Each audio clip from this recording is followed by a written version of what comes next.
Andun, Yeah, are you ready guys? let's go.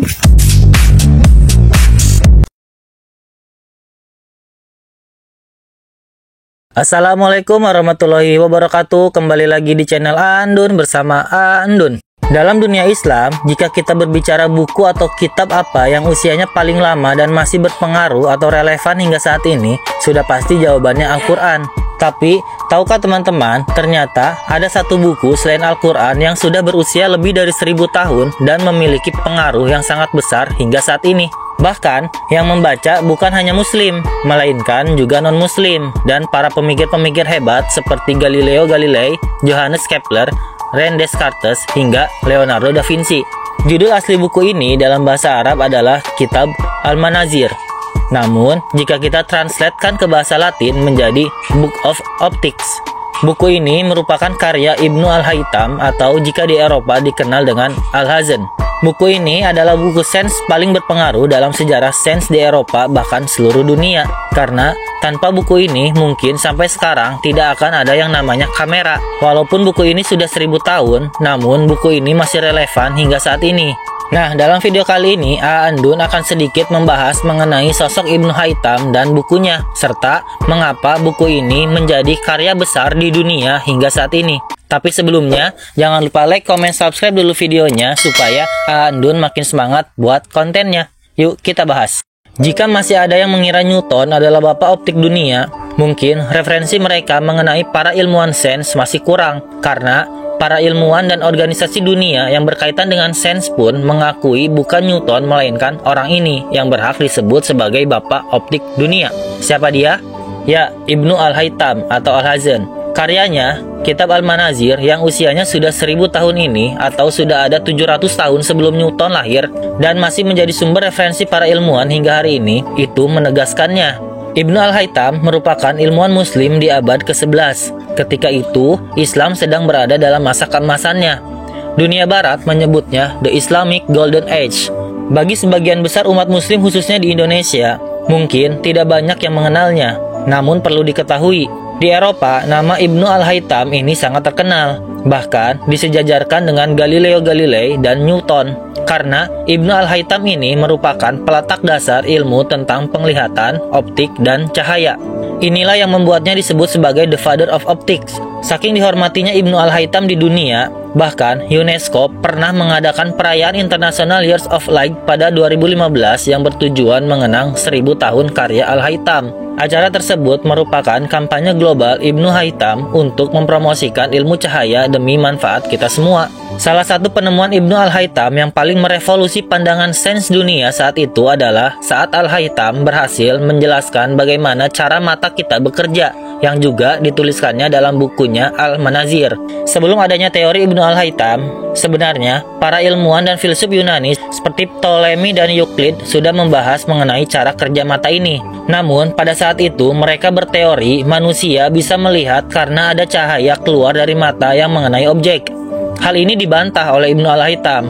Justru, matalah yang menangkap pantulan cahaya sehingga kita bisa melihat. Bahkan, Ibnu Al-Haytham memetakan bagian-bagian mata yang berfungsi mengatur masuknya cahaya seperti iris, kornea, pupil, dan retina. Hebatnya, temuannya ini bukan hanya sekedar teori, melainkan dia berhasil membuktikan dengan eksperimental sederhana yang dirancang dengan cermat sehingga berhasil menguji teori dan hipotesis. Meski begitu, eksperimennya yang dianggap sederhana ini menjadi dasar bagi penemuan kamera yang dinamakan kamera obscura. Kamera obscura itu berasal dari bahasa Latin yang berarti ruangan gelap. Dinamakan seperti itu karena Ibnu Al-Haytham saat melakukan eksperimennya berada di dalam ruangan gelap ketika Ibnu Al-Haytham dipenjara. Kenapa Ibnu Al-Haytham bisa dipenjara? Jadi, ceritanya, dia diketahui pernah berkata, "Jika saya diberi kesempatan, saya akan menerapkan solusi untuk mengatur banjir sungai Nil." Klaim ini sampai ke Al-Hakim atau Khalifah Fatimiyah di Mesir yang akhirnya mengundangnya ke Kairo. Percaya diri dengan kemampuannya sendiri, Ibnu Al-Haytham membanggakan bahwa dia akan menjinakkan sungai Nil yang besar dengan membangun bendungan dan waduk. Tetapi, ketika dia melihat besarnya tantangan dan sisa-sisa Mesir kuno yang menakjubkan di tepi sungai, dia mempertimbangkan kembali pemikirannya. Dia berasumsi, jika idenya itu dapat dilakukan, itu pasti sudah dilakukan oleh para pembangun brilian di masa lalu. yang telah meninggalkan kitab peninggalan arsitektur yang begitu fantastis seperti piramida kuno ini. Dia kembali ke Kairo untuk memberitahu khalifah bahwa solusinya tidak mungkin. Mengetahui bahwa khalifah tersebut tidak akan membiarkan kegagalan terjadi dan bahwa hidupnya akan terancam jika ia mengecewakannya, Ibnu Al-Haytham berpura-pura gila untuk menghindari kemarahan khalifah. Ia tahu bahwa hukum Islam akan melindungi orang gila dari tanggung jawab atas kegagalannya. Meskipun suasana hati khalifah berubah-ubah, ia tetap mematuhi hukum Islam. Alih-alih mengeksekusi atau mengusir Ibnu Al-Haytham dari Kairo, khalifah memutuskan untuk menahannya. Tapi, justru di penjara inilah menjadi momen bersejarah bagi Al-Haytham dan sains modern dengan penemuan kamera obskuranya. Penemuan Ibnu Al-Haytham ini bukan hanya sekedar menjelaskan cara kerja mata, tapi sifat dari cahaya itu sendiri. Ibnu Haytham adalah yang pertama membuktikan bahwa cahaya berjalan dalam lintasan lurus, sehingga Ibnu Haytham bisa menjelaskan pantulan cermin, pembiasan cahaya, dan fenomena-fenomena lainnya. Dan ini menjadi landasan penemuan semua teknologi yang melibatkan cahaya, seperti kabel optik, laser, komunikasi satelit, sampai akselerator partikel. Inilah alasan mengapa buku Ibnu Al-Haytham ini sangat penting untuk perkembangan sains modern.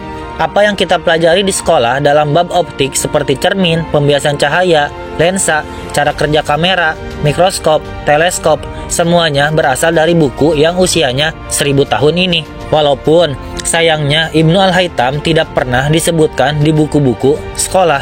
Oh ya, sekedar informasi, buku yang ditulis Ibnu Al-Haytham mengenai sains itu bukan hanya buku ini. Ibnu Al-Haytham menuliskan lebih dari 200 buku, dan bukan hanya mengenai optik, melainkan matematik, astronomi, dan engineering. Walaupun sayangnya sebagian besar buku karyanya sudah menghilang. Karya-karya Ibnu Al-Haytham sangat menonjol karena dia selalu menekankan pada bukti dan dalil. Dia pernah berkata, jika mempelajari kebenaran adalah tujuan seorang ilmuwan, maka ia harus menjadikan dirinya musuh dari semua yang dibacanya. Yang ia maksud adalah penting untuk melakukan eksperimen dalam menguji apa yang tertulis daripada menerimanya begitu saja sebagai kebenaran. Sekali lagi, nama Ibnu Al-Haytham mungkin bagi kita di sini tidak populer, tidak seperti Einstein dan Newton. Namun, perlu teman-teman tahu, nama Ibnu Al-Haytham atau Al-Hazen begitu pentingnya sampai-sampai namanya digunakan sebagai nama salah satu kawah di bulan dan juga diabadikan ke dalam mata uang Irak 10.000 dinar. Itulah teman-teman sedikit pembahasan mengenai Ibnu Al-Haytham dan karyanya Kitab Al-Manazir atau Book of Optics. Ibnu Al-Haytham telah mengajarkan kita jika teman-teman seorang muslim tidak melulu harus pandai dalam pengetahuan agama. Seorang muslim juga bisa mengambil peran dalam kemajuan peradaban dunia dalam ilmu pengetahuan. Karyanya melampaui batas agama, batas negara, bahkan batas waktu. Ingat, ilmu akhirat itu adalah semua ilmu apapun itu, baik matematika, agama, geografi, fisika, biologi, apapun itu yang membuat kita dapat memberikan manfaat kepada sebanyak-banyaknya orang. Semoga kita dapat menjadikannya contoh positif untuk kehidupan kita. Sekian video dari Aandun, sampai bertemu di video-video selanjutnya. Bye-bye.